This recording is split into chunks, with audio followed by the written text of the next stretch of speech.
joined in. Mark leaned into the mic. That's the spirit, Wellington! Oh, spare me, Janice muttered. Mark held up his hands for quiet.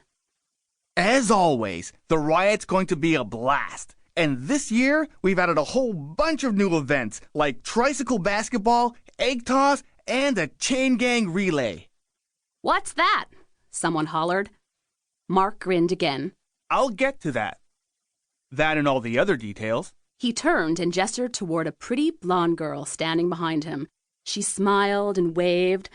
Thanks to our student council vice president, the teachers have agreed to give us gym riot planning time. He paused. Last period this afternoon.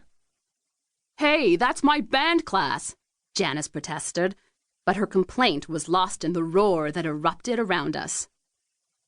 When it got quiet again, Mark motioned for a boy in the front row to join him at the microphone. Hesitantly, the kid stood up. It was Chad Sharp.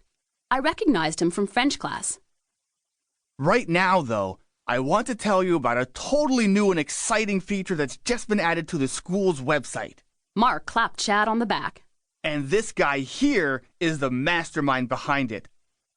For those of you who don't know him, let me introduce Chad Sharp. There was a bit of applause, and Chad's cheeks went red. I felt sorry for him. If I had to stand up in front of 1,000 kids, I'd probably die. Mark gestured for Chad to take over the mic, but Chad shook his head.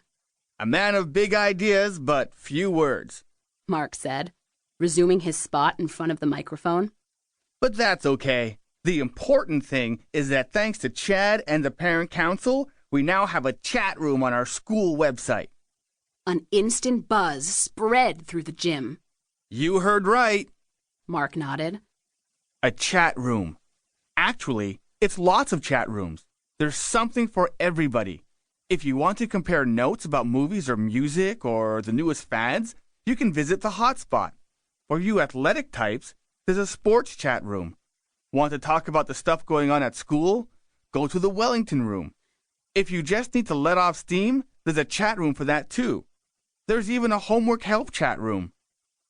Excited pockets of chatter sprang up around the gym, and it took Mark a good minute to get everyone quiet again. There will be some rules, of course, he said. This could be a really good thing, so we don't want anybody messing it up. What kind of rules? Somebody asked. Well, for starters, only Wellington students will have access. Secondly, when you enter a chat room, you have to use a nickname. And thirdly, you can't gross out or talk about other students. A hand went up. If your identity is secret, how will anyone know if you're breaking the rules? Good question, Mark said. The office will monitor the chat rooms.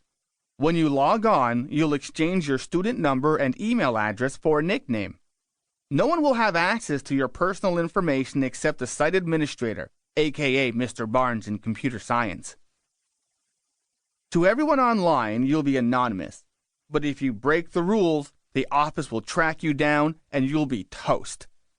Any other questions? Hands shot up all over the place. This is the stupidest thing I've ever heard, Janice grumbled, making it impossible for me to hear the questions and answers. Even a glare from the girl in front of Janice didn't shut her up. I can't believe the principal is going along with this lame idea. Chat rooms are nothing but hangouts for perverts. Anybody who visits them is asking for trouble. Chapter 2. You're going to do it, aren't you? I shrugged, feeling defensive. Janice was getting to me. I haven't decided yet. Yes, you have. You just don't want to admit it. She shook her head in disgust. She probably would have stalked off if she could have. We were penned in by kids exiting the gym, so she simply looked away. Why are you so against it? That was the wrong thing to say. Janice was in my face before I even finished the sentence. Have you heard anything I've said? You don't have to yell. Apparently I do, she retorted at full volume, drawing dirty looks from several people. Chat rooms are for sickos, perverts, voyeurs, psychos. That's who hangs out in them. Shh, I growled.